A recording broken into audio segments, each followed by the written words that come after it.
We should not expect of our young to understand the world if we continue teaching history in the same way we did previously, or any other subject for that matter. Commentary and interpretation, and teaching our students the skill to be able to create their own interpretations through critical thinking is key to unraveling the hidden meanings underpinning those mysteries. In Taylor's words, only through adding a depth perspective of history can one bring out what is implicit but still at work in contemporary life. Good teachers can do that. Many good teachers are doing that. Number 5. I believe that teachers can facilitate a more authentic understanding of life as it is lived in their communities by connecting the academic disciplines. Multidisciplinary and interdisciplinary research and teaching is of paramount importance in reducing reductionist and conflicting views of the world. Many of the problems we face today in the world are due to the lack of understanding of the other, of the inability to comprehend the other's worldview, of being incapable of putting oneself in the shoes of the other. In 1978, the great educator Maxine Greene published Landscapes of Learning, one of the many highly valuable books by her. Greene is a philosopher of education whose orientation is existential and phenomenological. I have found her books to be highly insightful and inspiring. I'm sure many generations of students and teachers have. In one of her essays, she adduces the character of Meursault in Albert Camus' The Stranger to demonstrate the terrible alienation Americans were experiencing in the new freedom during those decades that you're all aware of that followed Watergate, Vietnam, and after the birth of the hippie movement. She describes it. She says, "It seems to me that the new freedom we are witnessing is linked to a terrible alienation, what used to be called anomie. I think that many, many people are moving through their lives as strangers, in the sense that Meursault was a stranger. They are not reflecting, they are not choosing, they are not judging. In some sense, they have nothing to say." End of quote. While not attempting to moralize or pass judgment, Greene draws a good diagnosis of what is going on.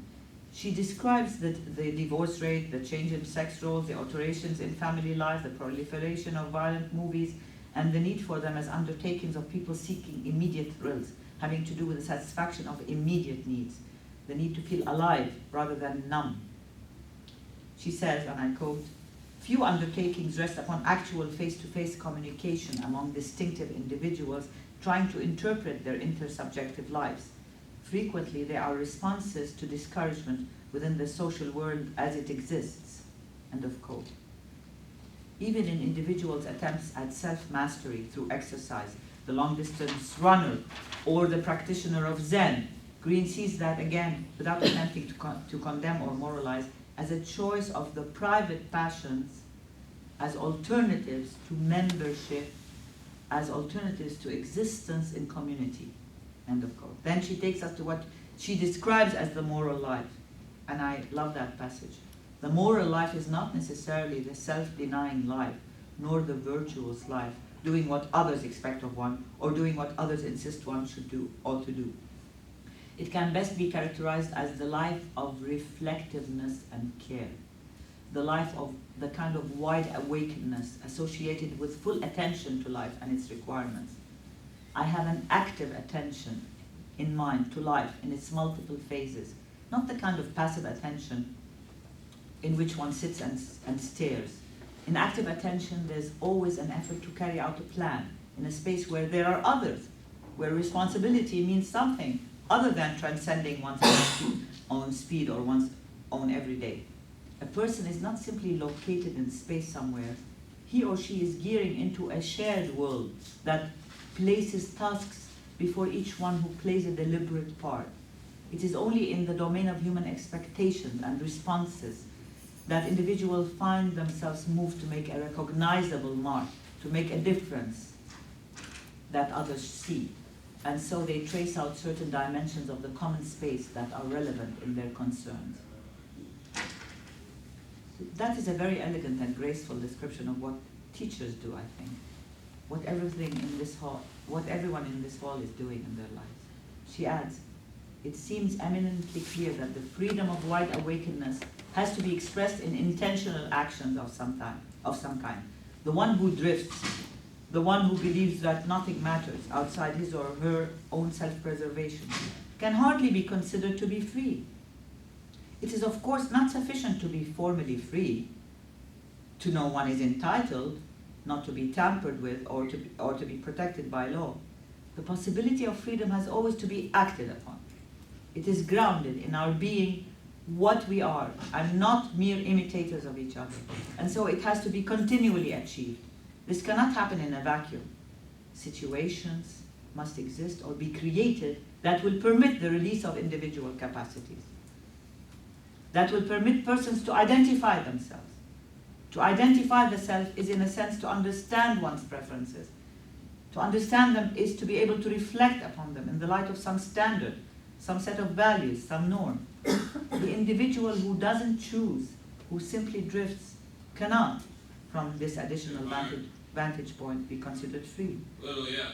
The one who basks in the sun with little sense of sharing the world with others is only barely aware of what he or she prefers. End of quote. Who is Green describing honestly but teachers? Do you not recognize yourselves in this description? This is what teachers do, day in, day out. We are the ones permitting these individual capacities to be released, permitting these individuals to identify themselves. This is all at the heart of what educators do. We teach who we are, as Parker Palmer says. In an essay that began as a public lecture at the Doris Sloan Memorial Educational Symposium at the University of Michigan Museum of Fine Art, Ann Arbor, in 1994, Michael Branson borrows a statement written on the back cover of a book of Chekhov's stories, which said that, and I quote, "In his stories, Chekhov held life like a fluttering bird in the cup of his hand." Branson suggests we substitute art for life and language for the hand, to give one a sense of how precious the relationship between art and language can be for him. I suggest in this forum that we substitute life for the lives of students and the hospitable space of the classroom for the hand. If the hand does not make the bird feel welcome, it will fly away. If the hand squeezes the bird too tightly, it will smother. I hear Socrates saying, "I cannot believe that you actually presented solutions to the problem."